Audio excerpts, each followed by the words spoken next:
shoulder mobility. I feel like exercise is a bit of a stretch. Mobility, movement. Yeah, okay. So all of us throughout the day tend to, myself included, us two osteopaths here, we are still doing this. Professionals, it's not professional folk. So a very basic, easy stretch that all of us can do is just shoulder rolls. Rolling shoulders up, back and down, and immediately you do that, it just resets. Moves the shoulders a bit, stretches through the front, stretches through your neck a little bit. You can just do that a couple of times, and then you'll reset, go back to what you're doing, and then an hour later when you find yourself doing this again, you can do another one. Okay. So it's low maintenance, low efforts, and as long as you're not throwing your shoulders around, you want to do it nice and Nice slowly. and controlled. Nice and controlled. Okay. You're very unlikely to do anything that's going to cause you mischief. Yeah. So what you can then do is sort of adapt it into a little postural strengthening exercise. So this is working on the muscles on the backs of the shoulder blades. Okay. So if you think of it kind of like the back of your shoulders like a kite, what you're thinking is you're imagining the backs of your shoulder blades are drawing down into your back pockets. Yeah. So what you can do to sort of visualize it is as you're rolling your shoulders up, back and down, you're then just drawing them down a little bit further. Imagining you're pinching just kind of, I guess, under your armpit a little bit. If you feel it between your shoulder blades, that's not quite right. That tends to be more of a pinching action and can aggravate some of the muscles that are already a bit tight at the top there. Yeah. And then you just let that release, check in, and you can do it again. So you're just sort of engaging, holding for a breath, and then releasing. Okay. So it's not so much of a strengthening per se. I think of it more like a switching on. Like technique. an activation. Yeah, an Okay. activation. Okay. This is mainly for fronts of the shoulders. So your kind of pectoral muscles, in the Latin word, you know. You've got the muscles at the front there that sometimes get tight. Again, very common in desk-related postures. So a nice way of stretching them is usually standing is easiest. So, Right. so it's usually helpful if you have a spare empty patch of wall. Such as this one. Such as this one here. Always important to do this both sides. Doesn't matter if you're right or left-handed or your one side is tight and the other isn't. Both sides. Okay. Because otherwise you'll be super lopsided. Yes. So you are lining yourself up perpendicular to the wall. And your arm is up at a right angle. Being a little bit careful of what the shoulder is doing. So if your shoulder does that and then it sort of drifts up towards your ear, just sort of back down again. Okay. Yeah. If you find that your arm doesn't want to go fully up to right angles, just lower it a little bit, and sometimes it can just let your shoulders settle a bit more. Okay. You also want to make sure with this that you're not leaning at an angle. So none of this. No, you're not leaning on the wall. Not leaning on a lamppost. You kind of want to imagine that you just put it there. It's just there. Yeah. You're just making contact with the wall. So sometimes, if you're really tight, just doing that will be a bit of a stretch at the front there. If you want a little bit more stretch, usually I say use it with the breath, but it doesn't matter too much. You're just twisting Ever so your slightly. chest bone away. Yeah. You feel it across there. Being a little bit careful, if you have a little bit of a fragile back, if you twist the pelvis too much, it doesn't tend to like it. Yeah, no, I can feel that. So you're very much more twisting As a your whole. torso. And you should feel the stretch kind of through the front here. So across here. Yeah. Yeah. And then you would do a 180 I'm just gonna. and stretch the other side so you don't feel super So- lopsided. So because most of us are left or right-handed, it's usually easier on one side than the other. So I'm imagining that my body is like a barrel, and that as I'm turning, the whole thing's turning. So I'm not just turning from one bit. Mm-hmm. I'm turning the whole thing as a unit and making sure that my shoulder stays fixed. That is about as far as you should need to go to get a stretch through the front there. Yeah. As soon as you go any further, you'll lose control of the shoulder. And then it will start rolling around. Yeah. Okay. So then, in contra to that, the opposite side, back of the shoulders, here. Mhm. So, but this is a muscle that tends to be more on stretch most of the time. Again, we're just kind of using it as a generalized example of that slumping position that most of us do. But these muscles tend to be on stretch, but then because they're on stretch and they're desperately trying to hold your shoulders back, they just get a bit overworked and under-exercised. So sometimes actually, it sounds counterintuitive, but giving them a little bit of TLC through stretching them can just help them chill out a little bit. So the easiest way of doing this, standing or sitting, doesn't really matter too much. Probably what's the easiest if you turn with your back to the wall. Okay. You can actually do it with your back completely against the wall, because what that can sometimes do is fix your torso. Okay. So if you have a tendency to do this a lot, Which I do. standing with your back to the wall can help just fix Okay. and give you a little bit more of a specified stretch to the shoulders. So you're taking one arm across your body. You can play around with the angle a little bit, and then you're holding behind your elbow and just pulling it towards you. And you're feeling for that stretch through the back of the shoulder. There it goes. What you can do if it's not comfortable to have your elbow, you can sort of rest it kind of on the opposite shoulder. So you'll still get a stretch, but it gives you a bit of support. Yeah. And you're not letting your body go, are you? You're literally...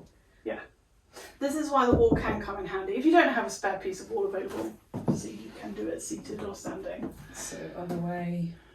Yeah. Hand facing inwards or outwards? I usually say inwards, Inwards, okay. partly because it just seems a bit more natural. Yeah, that's stretching. And then you can go across to And then that you can shoulder Rest on the shoulder. and literally, yeah. So again, you probably usually find that one side is tighter than the other. This side's worse. I've got a dodgy shoulder. Yeah. So And I find that my right side is worse because I'm right-handed and I do everything with it. Yeah. So that kind of gets front, back, a little bit of top. Yeah. So for the underneath, when you say underneath, under here? yeah. Okay. The best way that might be slightly challenging without hitting the ceiling, I find tends to be a modified half moon stretch, Okay. which I've absorbed from yoga moves. So you can either do it both arms together, Good. and then you lean over to one side a little bit, and you get that lengthening stretch all the way down through. Nice. Again, you can do it seated or standing. Actually, using the wall, I find, again, it's quite good because actually if you go away from the wall, then you end up sort of doing all sorts of weird things with your pelvis and your hips. That's also why seating Your can waist. sometimes be good with Yeah. that one, because again, it fixes it. I actually find when I give this to patients, actually, if they're seated, especially if they're not very stable, I tend to get them to put one hand next to them as they stretch, which allows them a bit of movement over. So they can still get the stretch, but they feel more stable if they're sitting.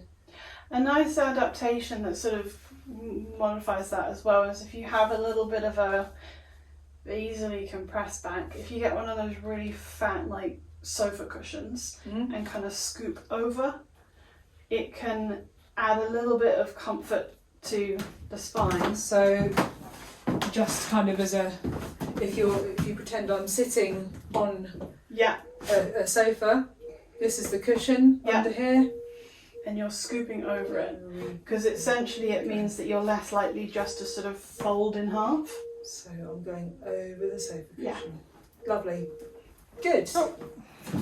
So, final mobility work for the shoulder. I like this one actually because what you can then do, because all of us are a bit of a doubting Thomas, our eyes like to know what's changed. Mm-hmm. So having a visual goal to work with is really nice for this one. So finding a spare patch of walls, actually this is perfect because you have the little wood markers. So walking up the wall, either to the side like you're doing, where you're walking up, and if one day you can get to, say, this line, and that's fine, that's your top mark, and then the next day, you're like, can I get a little bit further? You go for that line.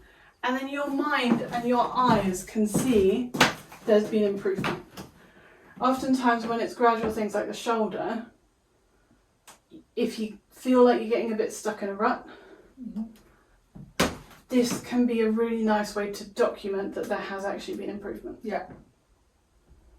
So you can walk up and down, like Louise is doing so nicely. There's some evidence that's come out, and I will try and find it to stick on the website, about when you're doing exercises, so strengthening exercises or things like this, it's just as important on the return back to neutral to get that control in as it is on the journey outwards. Mm-hmm. So yeah, this is a nice exercise to do. The other thing, I don't know if you were going to add it, but I tend to get patients to walk along the wall as well to get a bit of extra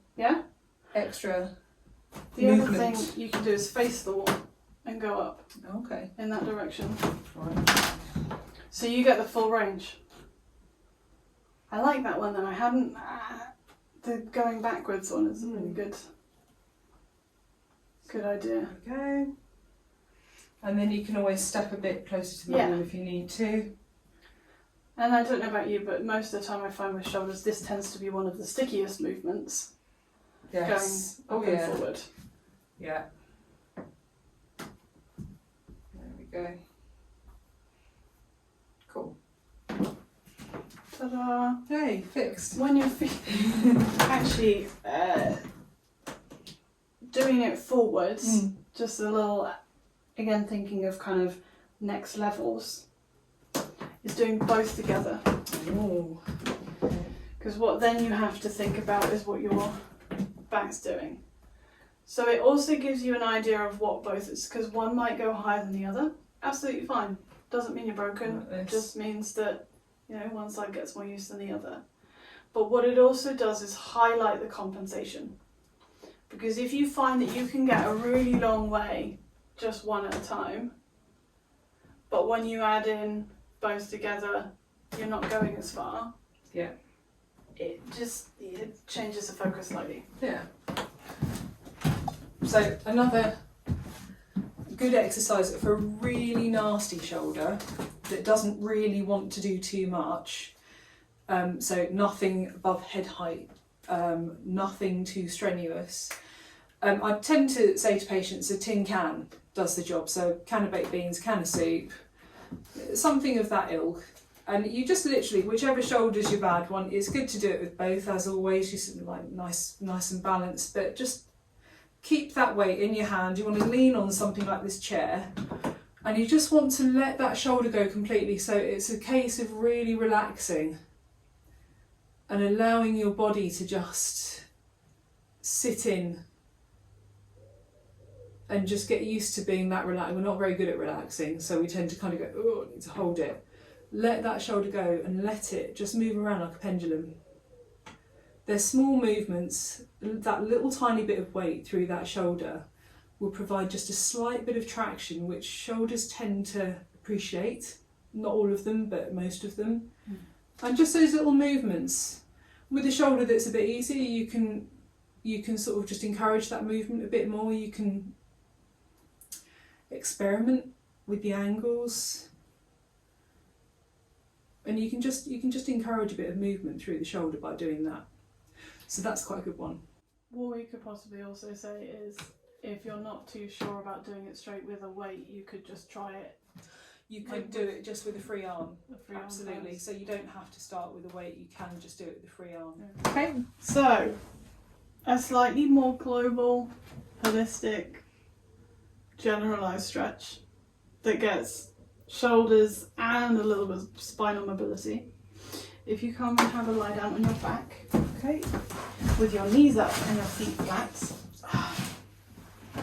I would recommend not doing this on a hard floor. You can do it on a carpet, a yoga mat, or on your bed in the mornings. It's quite nice to just kind of get things moving. So usually it's good to be able to have your arms all the way out. I'm going We're going to scoot over. There we go. Perfect. Okay. So sometimes just lying like that can be super comfortable. You have your head nice and supported. Generally this is a slightly more comfortable position for backs with your knees up, feet flat. And you can just let your arms relax into that more open position. So if you feel quite tight through the front of the chest, just gently breathing into this. I usually go in blocks of 3 just because it's an easy number to remember. It can just help open out the front of your chest. If you want to add a little bit of a twisting stretch to it, just let your knees drop together and just gently rock your knees side to side. And very much going as far as you feel confident going. So sometimes people only want to do a little bit of a mobility like this, but what it's doing is you're getting that full kind of opening and lengthening stretch down from your shoulder, through your spine, all the way down to your lower back and hips. Some people will just be really easily able to drop your knees completely to either side. If you can do that, great, that's really good. It's not the goal. The goal is more for just lengthening and stretching. And like Louise is doing so beautifully, going gently and each time just encouraging a little bit more I'm movement. just kind of listening. My left sacroiliac joint's a bit dicky at the moment as well because I twanged it earlier. So I'm making sure that I'm keeping my back, my lower back, pressed against the floor. So I'm not allowing it to arch upwards. But I'm just listening to that sacroiliac joint. It doesn't like going right. So for me at the moment, I'm not pushing myself too much because I know I'm going to end up potentially having a bit of bother. So British. So I'm just being mindful and listening to as I'm going this way. There's a bit of resistance, so I'm just gently working through it.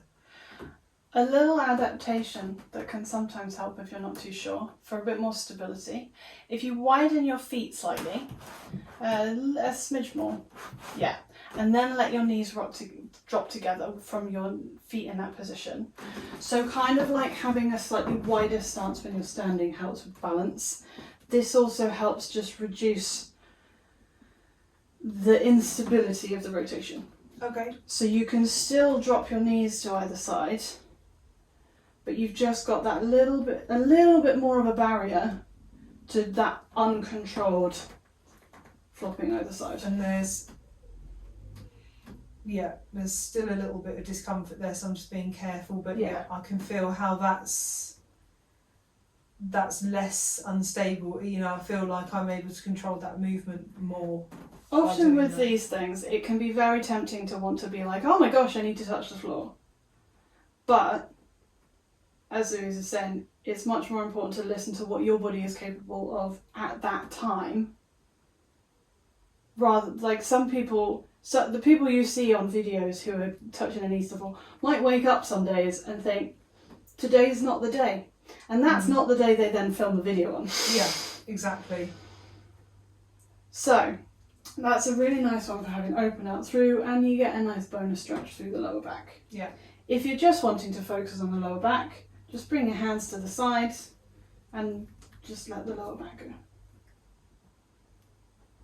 It's the same thing again. Mm-hmm. Just gently. Oh, that's my shoulder. See, that's easier because I've just got that little bit of support from those arms. Mm-hmm. So my left sacroiliac is now able to release a bit more as I'm going. So that sort of also highlights how much we subconsciously stabilise with our shoulders and upper back. So actually by having them open, and meaning that they're not able to stabilise in that the subconscious way they usually do, it's one less thing for them to be doing. So we're trying to utilise the muscles that are actually designed to do that rather than artificially support them. Yeah. So again, it's quite a feel for how you go with it, and you can build it up, which is the most important thing with these. It's not about kind of forcing yourself to do it. It's just building up with where you're at that time. Yeah, cool. Again, with this sort of thing, I mean, loads of people tend to ask me, like, how much do I do it? How long do I do it for? Partly that depends on where you're at. I usually go with rules of 3 because it's an easy number to remember. But also because I feel like 3 isn't so many times that, unless obviously if you're throwing your body around, you're more likely to do yourself an injury. But 3, generally speaking, if you keep it controlled, it's not so many times that if it's not loosening or you're feeling like it's aggravating it, it gives you enough time to see whether actually after the first one it does loosen. But not so many repetitions that you're just trying to grit your teeth and work through something that's uncomfortable. Sure. So the first one often feels a bit like the first pancake, where it's like you're a bit juddery, slightly wonky around the edges. And then your pan's heated up and you've warmed up and your muscles are warmed up and it gets smoother. Yeah. If any of these exercises you do more than 3 times and you're just thinking, it's not getting better and it's really uncomfortable, it probably is not a good idea for you to be doing. Yeah. So, it's actually pretty good all fours neutral. Good job. I did yoga Nice. during lockdown. So, actually that's quite nice because it gives you a little bit of a channel to work with. Oh, there we go. So what we're doing with this one is we're working on stretching through the backs of the shoulders, and again to a degree working on some rotation mobility through the spine. So because obviously with the shoulders they're very interconnected with what's happening kind of further down and everything, because all the muscles all attach in different areas. So this one I call thread the needle. This does very much depend a little bit on your knee comforts, your lower back ability to rotate. If it really doesn't enjoy rotating, this probably isn't for you, but also to a degree your shoulder strength. But if all of those are fine and you're just using this as a nice stretch, you take one arm and thread the hand through the gap between your arm and your knee on the other side, and you can sink down. Which I love to do because it feels so nice. So this is where that lower back, you got to be a little bit careful of. But as you can see, it just gets a really nice rotation, a nice deep stretch through the shoulder. This is quite good for people who need a little bit more than that basic rhomboid stretch we did at the beginning. I'll just do the other side just to Yeah. demonstrate. So one arm through this lovely channel. Just allow that movement. Nice and so, oh, nice crack there, that was good. And then just let yourself relax. So also, as you can see, what Louise is doing is turning her head towards the movement, which is just slightly more comfortable for the neck. That feels so good. I think I'll just stay And here. then you fall asleep on the little pillow fort that we Yeah. made. If you have kind of slightly uncomfortable wrists, like we've done with the pillow here, it's quite nice to have a pillow. Yeah. Because it just, and also with the knees, it's more the pressure points than necessarily the movement. Cool. Cool. So the final one that we were going to talk through was stretching the underarms from this all fours position. Okay. So it's a modified child's pose. Some of you might already be familiar with child's pose, but It's a lovely gentle stretch for the lower back. You're dropping your tailbone down towards your heels and curling into like a little bean. And then walking your arms up.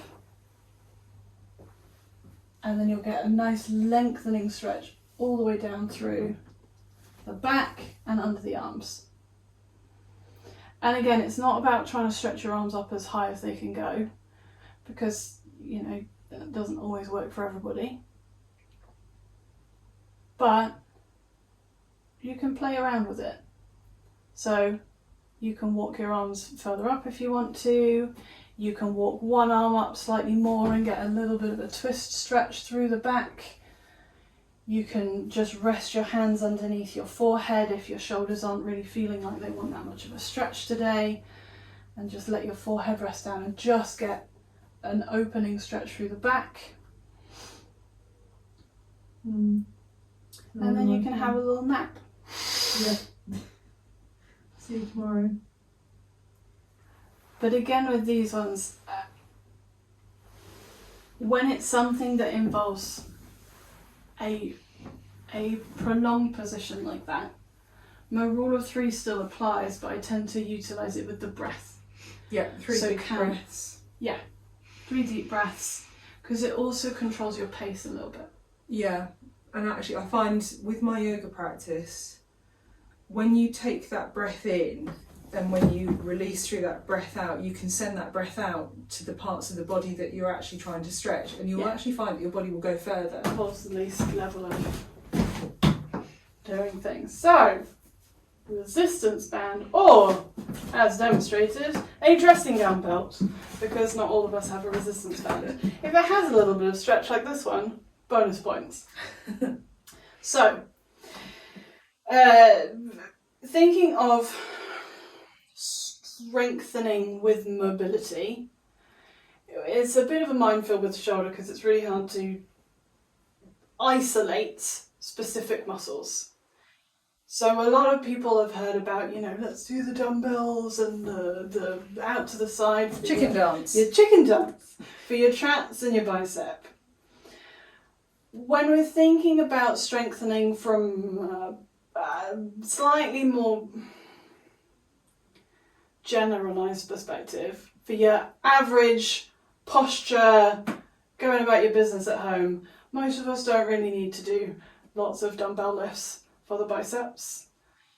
We're thinking more about your kind of postural support muscles, the ones that actually help support your shoulder into a more comfortable, neutral position throughout your standard day. So those are these ones kind of through the back here, and the ones we were talking about earlier with the shoulder drop down. Yeah. Adding the resistance band in, or a dressing gown belt,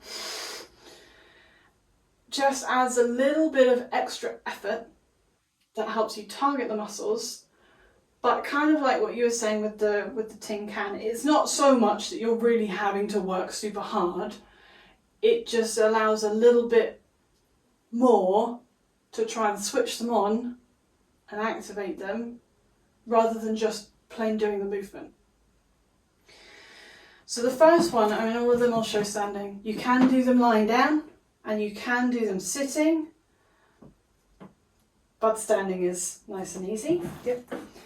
I would suggest doing this one with your back against the wall again, because again, what we're thinking of is giving your brain as little to think about as possible. Okay. Because it means that you can focus as much as you can on the muscles we want to do. Mm-hmm. If you're having to really think about how you're standing and what your lower back is doing and your knees, that's great, but for beginners, less helpful. Keep it simple. Yeah. Cool. So I call this the dumb waiter. Don't know why, it's just the one that I came up with. What we're working on is opening out through the front of your shoulders and strengthening a little bit through the back. Okay. So I would always recommend making sure that you're nicely lengthened as you are, and just do a little mini shoulder roll, just to check that your shoulders are not up by your ears and just let them come down again. Then you are bending your arms kind of like a robot. So what you want with the resistance band is, it's a little bit baggy to start with, because what we're going to be doing is opening the arm out and away. Okay. So I would say start with one and then we'll do both. So that's perfect. You've got a little bit of resistance, starts a bit baggy, but it's not so much that you've kind of got to here and can't go any further. So you're getting mobility through the shoulder, you're keeping your elbow lovely and tight against your waist, and you're keeping that nice support through this side. That's really good. So you get a bonus stability through there. You can pick and choose how you do it. If you do one side and then the other, count how many you've done. What I tend to do is alternate, because I lose track of how much I've counted. 1. Yeah. Like that. Yeah. 2. So again, with this one in particular, because we're adding some resistance, what I always recommend is coming all the way back to neutral first. Right. Always start from neutral, so you're not sort of halfway through a movement and then drifting onto the next one. Just being a little bit careful of what you're heading next to it. But that's lovely. So you should be able to feel a little bit of opening through the front and a little bit of engagement through the back of your shoulder. Yeah. Perfect. So you can do that one at a time, or you can then do it both together. So when you add both together, this is when the wall comes in handy, because what it means is you can feel if you want to go like that. Yeah. Which we don't want to do. And that's really good. Again, it doesn't have to be exactly even, because you might be a little bit stronger on one side than the other, but if you can aim for it to be even. My rule of thumb with any of these exercises, if you can do it without looking, that's better. But if you need to look just to see where it has, you can look once the first time, and then after that you have to do it by feel. Yeah. That's lovely. Good. Blocks of 3. These muscles tend to get, but particularly if they haven't been used in a while, they can get fatigued quicker. But also when you have a delayed onset muscle soreness, everyone knows DOMS, you don't necessarily always notice that you have overused the muscles until after the fact.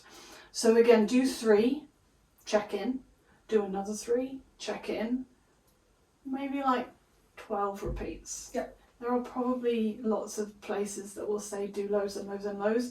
That's fine if that works for you, but I tend to go with a less is more attitude. Yeah.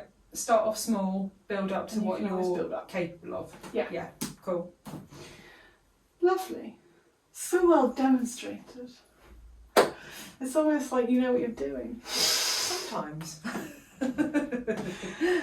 So moving on from that, you need to lengthen the band.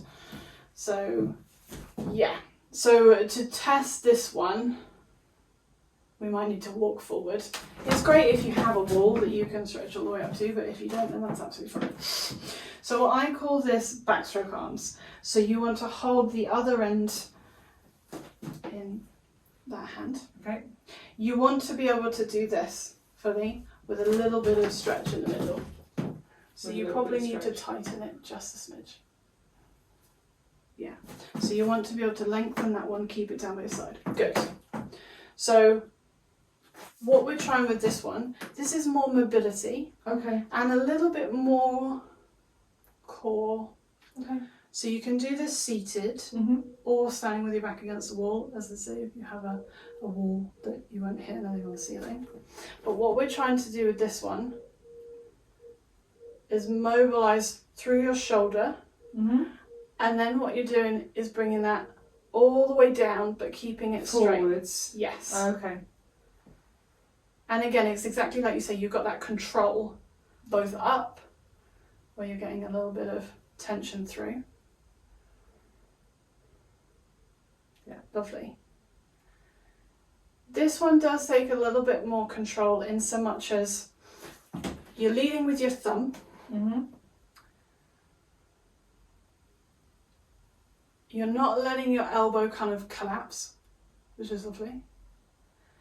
And you're not letting your back do the movement for you. You're arching backwards. Yeah. No, not sort of forcing You're it through. focusing the movement to be able to do it in the shoulder, Yeah. rather than having to compensate in the back. Yeah.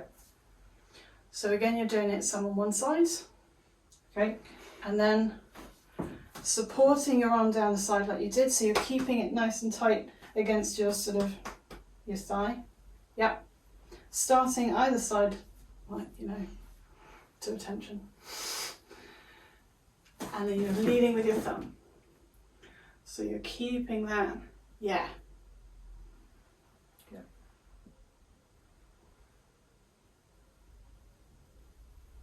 So at the end there, sometimes it wants to twist if it's a bit sticky. Again, that's fine. That's when you find your own limit.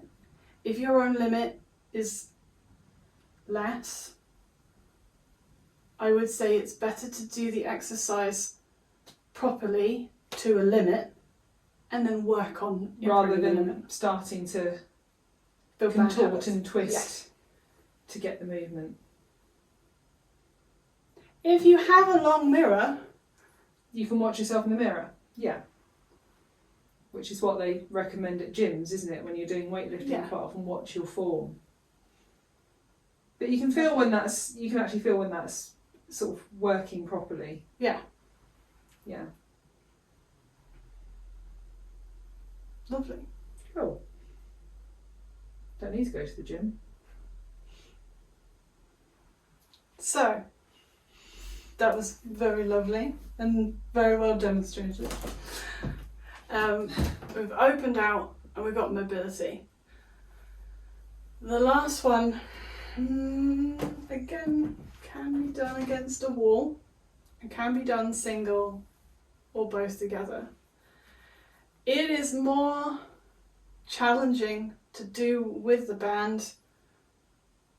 There are probably lots of videos that say that I just, personally, I find it more annoying with the band. Okay. So I'm going to show you without the band, and then if you want to add the band in, I will describe how to do it. Okay. Can probably be done with little weights as long as they're the same. Okay. So, But this right. is a technique thing first. Right, let's get the technique down Yeah. then. Okay. So again, you can do it with your back against the wall, but you need to be able to stretch your arms all the way out. Not in here. So for the folks at home. For the folks at home, okay. But you got your lovely upright posture, perfect. And you got your feet balanced and you're lengthening through. And again, I always just say check in on the shoulders. Most of us carry the weight of the world somewhere around there, so, This, again, can be done single or double. Okay. I have two names for this. I either call it window washing, because Karate Kid, Yeah. or snow angels, depending on. Okay. You see what I mean? Depending on how you're feeling. Essentially, I think of it as working on your angel wings. Okay. Here. So these are the similar muscles that we were talking about, where you're drawing that shoulder blade down in the back pocket. Yeah. It's that same kind of neck of the woods. Okay. So what you're doing, again, keeping that nice posture through, you're starting with the same movement we just did, raising that arm up and overhead. Lovely. And then what you're doing is imagining there's a tennis ball under your armpit, and you're drawing your elbow out, down to the side, keeping your palm forward as long as possible, so you get an opening through, and you're squeezing down, and then letting your arm come all the way back down. Okay. So this is, you can see how this would be quite nice to do against a wall or on the floor, Yeah. because you get that sort of support at the back there. Yeah. So then you do the other side. So you're raising all the way up, pointing your palm forward, drawing your shoulder blade down, drawing your elbow down, all the way down. So you should feel a stretch through the front, Yeah. a little bit to the top there, probably if you were a bit tight. Yeah. And like that kind of pinching action. underneath it. Yeah, definitely. Got that. Then you can do it both together. Lovely. So again, palms turn forward. And this is when it's the sort of snow angel movement. Doing it against the wall kind of helps resist any neck jutting that some of us need to do. It also helps resist the desire to just sort of stick your chest out. But it's working. You can kind of see what I mean, hopefully, about that kind of snow angel. Yeah, so movement. do it from the front just so folks can see. So we're going to go, I'm going to do it with both arms. Go so for we're it. going to go up. When you get to above the head, you turn your arm out. I'm actually touching the ceiling. And then down, down. Start to squeeze now. This is where I would just do a little bit of a pointer. Yep. If you're doing it without the wall, when you get to the base and start to squeeze, just make sure it's not about squeezing backwards. Squeezing here. Yeah, Squeezing it's down. squeezing downwards. Yeah. Yeah, so the pinching I'm feeling is here, not here. Yeah. Cool. Okay. The other thing I would always say to people is just remember to breathe. Yes. Don't stop breathing. If you can chat whilst you're doing it, you're doing a grand job. Perfect. Good. To add in the resistance band if you want to, I haven't quite worked out an effective way to do it single-handed. Again, there's probably lots of very useful videos out there that might show you. But to do it both together, you can either just do the beginning movement, nice and small with your arms overhead, but that tends to, if you have circulation question marks, it's not always So the easiest. over your head. Over your head, and then sort of just doing that initial bit with the resistance band. Behind head or in front? I felt behind was better. Behind That- can but- be better. You're sort of limited to the top of your shoulders. Yeah, and also the joint, yeah, Oh yeah, okay. head forward.